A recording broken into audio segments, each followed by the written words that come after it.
Assalamualaikum warahmatullahi wabarakatuh. Selamat berjumpa lagi para sahabatku, para temanku, saudaraku, dan siapapun pemirsa di seluruh tanah air. Pada kali ini saya MS Jakaria Jui Pajo, cucu Raja Pajo, memohon maaf yang tiada terhingga kepada segenap pemirsa di rumah, karena hidup ini pasti ada kelebihan dan kekurangan.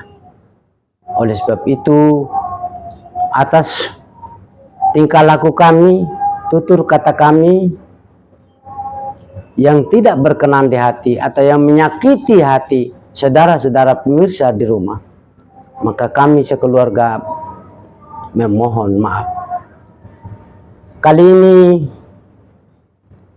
Indonesian Channel menyuguhkan 5 cuplikan video yang kesemuanya adalah membeberkan tentang penjarahan-penjarahan yang dilakukan oleh orang-orang yang kita percaya untuk mengelola kekayaan bangsa ini.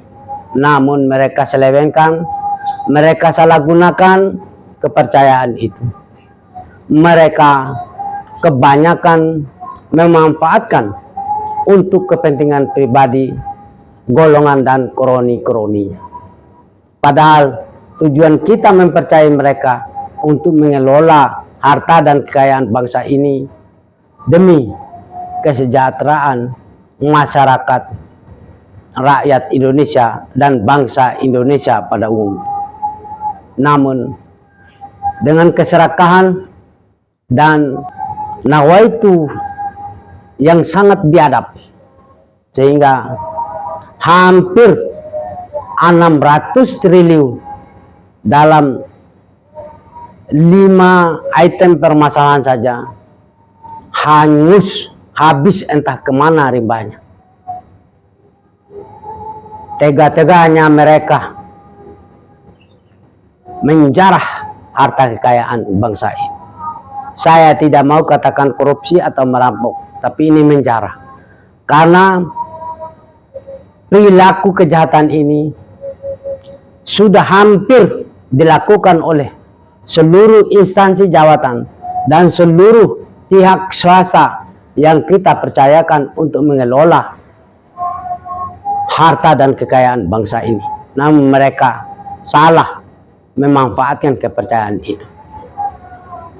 Marilah saya mengajak kepada segenap bangsa Indonesia, segenap rakyat Indonesia, agar bangkit, melakukan investigasi, melakukan penelitian, melakukan koreksi, melakukan antisipasi terhadap perilaku mereka yang memperkaya diri, memperkaya golongan, dan memperkaya kroni-kroninya dengan harta dan kekayaan bangsa yang mestinya buat rakyat Indonesia. Selamat menyaksikan beberapa cuplikan video ini, mohon untuk tidak melewatkan, karena ini adalah contoh bahwa apa yang dilakukan oleh mereka adalah benar-benar melakukan penjarahan terhadap harta dan kekayaan bangsa ini. Terima kasih. Wassalamualaikum warahmatullahi wabarakatuh. Tim penyidik Jampitsus Kejagung menetapkan 1 tersangka baru dalam kasus dugaan korupsi di PT Timah Tbk. Dalam kasus ini kejaksaan mentaksir kerugian negara yang disebabkan akibat rusaknya lingkungan karena penambangan timah ilegal mencapai 271 triliun rupiah. Lebih lanjut, penyidik juga masih menghitung kerugian negara dari hasil korupsi yang dilakukan para tersangka. Adapun kasus posisi yang dilakukan oleh saudara RL adalah bahwa tersangka RL dalam kapasitas selaku General Manager telah menandatangani kontrak kerjasama yang dibuat bersama-sama dengan tersangka MRPT dan tersangka EE, masing-masing dari PT Timah, di mana dalam rangka untuk mengakomodir perjanjiannya tersebut, Saudara RL melakukan kegiatan pengumpulan biji timah yang di-cover dengan pembentukan perusahaan boneka atau perusahaan-perusahaan yang kasus ini yang sering ditanyakan, kasus 349 triliun. Pak, apakah itu jalan? Jalan. Jadi 349 triliun itu adalah pencucian uang di Kementerian Keuangan melalui laporan 300 surat. 300 surat laporan dari kami, dari PPATK nih, ada pencucian uang di situ nih, berkeluaran di situ. Kejaksaan Agung pada hari ini juga menetapkan 3 korporasi sebagai tersangka. Saya bacakan aja biar nggak salah ya. Yaitu Korporasi Wilmar Group. Yang kedua, Korporasi Permata Hijau Group. Yang ketiga, Korporasi Musim Mas Group. 6,47 triliun dari perkara minyak goreng. Terbukti bahwa perkara yang sudah ingkrah ini adalah merupakan aksi daripada 3 korporasi ini. tersangka bersama-sama dengan Saudara EA, Saudara EP, AP, Saudara EK, dan Saudara MD. Beberapa di antara merupakan oknum dari PT Antam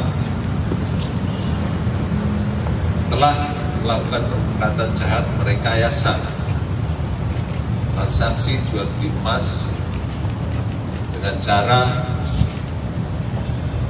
menetapkan harga jual di bawah harga yang telah ditetapkan oleh PT Antam dengan dalih seolah-olah ada diskon dari PT Antam. Padahal pada saat itu PT Antam tidak menerapkan diskon. Guna menutupi transaksinya tersebut, maka para pelaku ini menggunakan pola transaksi di luar mekanisme yang telah ditetapkan oleh PT Antam, sehingga PT Antam tidak bisa mengontrol keluar masuknya logam mulia dan jumlah uang yang ditransaksikan. Ada penahanan di Kejaksaan Agung. Ini terkait dengan perkara di Kejaksaan Tinggi Sulawesi Tenggara yang sampai saat ini sudah menetapkan tersangka 10. Ya. Yang hari ini kita tetapkan 2 tersangka atas nama tersangka RJ, yaitu selaku mantan Direktur Jenderal Mineral dan Batu Bara di Kementerian ESDM, dan yang kedua atas nama HJ selaku Subkoordinasi RKKB Kementerian SDM. Jadi dua-duanya dari Kementerian SDM. Penahanannya di mana? Penahanannya sementara kita lakukan penahanan di Rutan Kejaksaan Agung Cabang Salemba untuk sementara. Nanti kalau sudah selesai pemeriksaan penuh akan dipindahkan ke Kejaksaan Tinggi Sultra.